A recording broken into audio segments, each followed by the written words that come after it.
When it comes to many palladium-catalyzed reactions like steel, Suzuki, Hack, and so on, many of them are catalyzed by palladium zero. Yet, if we look at the conditions, how these reactions are actually done, we typically are going to see palladium 2 salts. And when it comes to the explanation of how our palladium 2 became palladium 0, most textbooks and papers alike, they just brush it off and just say, some magic happens and boom, we have our palladium 0, so now we can start our catalytic cycle. So how do we actually go from palladium 0 to palladium 2? Let's take a look. There are 3 typical pathways. We can have reduction by phosphine, reduction by amine, and if everything else fails or not available, we can do reduction by alkene itself.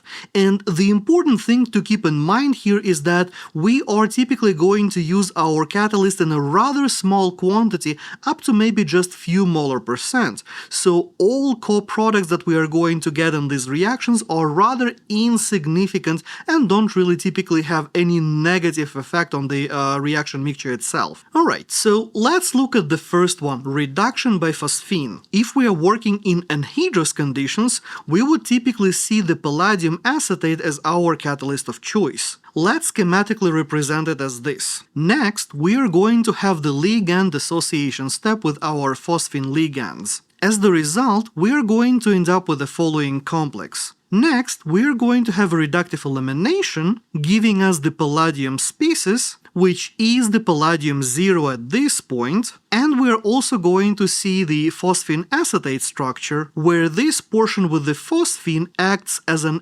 excellent leaving group on our acetate, so if we bring another acetate ion from the solution, we can get a simple acyl substitution, making the corresponding phosphine oxide and acidic anhydride as our products. Or co-products in this case, I should say. Now, if we're working in aqueous conditions, we can have almost any palladium salt get reduced by phosphines.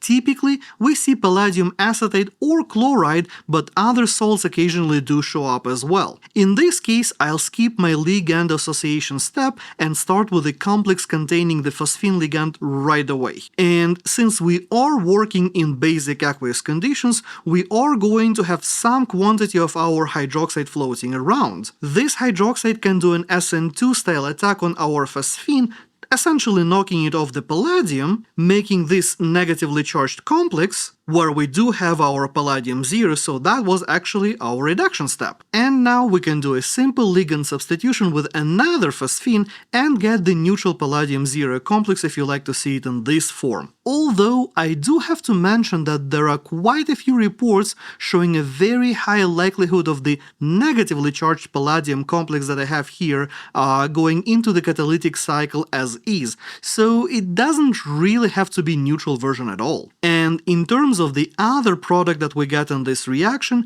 the phosphine hydroxide here, well, we are working in the basic media, so a base, whatever that base might be, going to come in, pull that proton off, and make the corresponding phosphine oxide. These two are the most common reduction pathways that we are going to see when we are working with phosphine-based systems.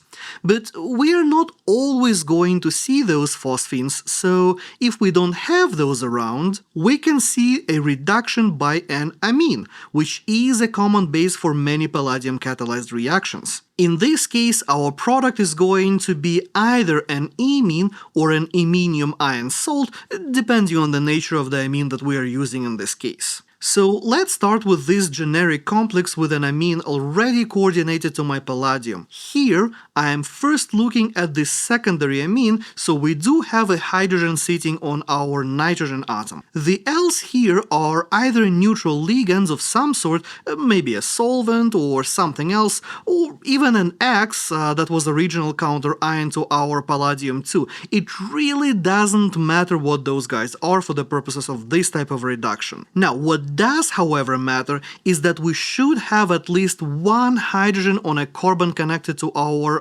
nitrogen in the amine. Because now we can do a beta elimination, moving hydride ion onto our palladium and expelling the iminium ion, which of course in the presence of the base will undergo the reductive elimination and proton transfers correspondingly, giving us our reduced palladium 0 complex and of course our imine coproduct. Now, if we have a tertiary amine in our reaction, the main requirement is still the same. We gotta have that hydrogen on the carbon connected to the nitrogen of the amine. Like in the previous case, we are going to do the beta elimination, making our palladium hydride complex and our iminium ion. We also need to have some sort of a counter ion pairing up with our iminium ion, making it a neutral salt or an ionic compound if you like. Alternatively, our iminium salt might break up, making the corresponding enamine, and of course the palladium is going to reductively eliminate the hydride, giving us our palladium 0 complex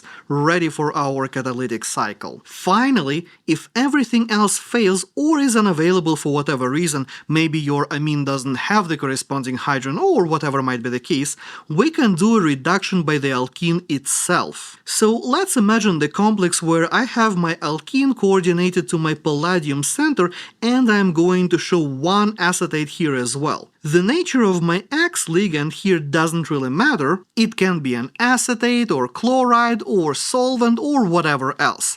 I'll show the process here for the acetate in this example, but the chloride is going to behave in a very similar fashion. Step number 1 here is going to be a 1,2 ligand insertion or migratory insertion if you want to call it that way, giving us the complex with the palladium and acetate now attached to the carbon chain.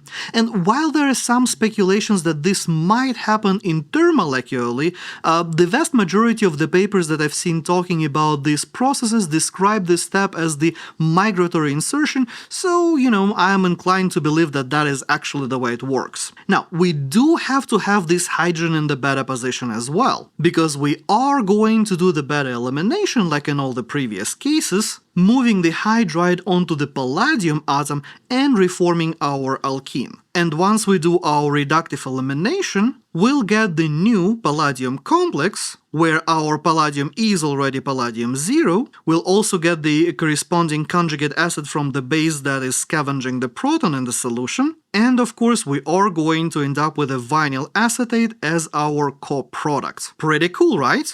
So now, if the textbook or a paper that you are reading says that there was a reduction from palladium 2 to palladium 0 in situ, meaning within the reaction mixture itself, you will know how it can potentially happen depending on the reaction mixture that you are actually dealing with within the scope of your paper or textbook or whatever it is you're reading there. So that mystery should no longer be a mystery.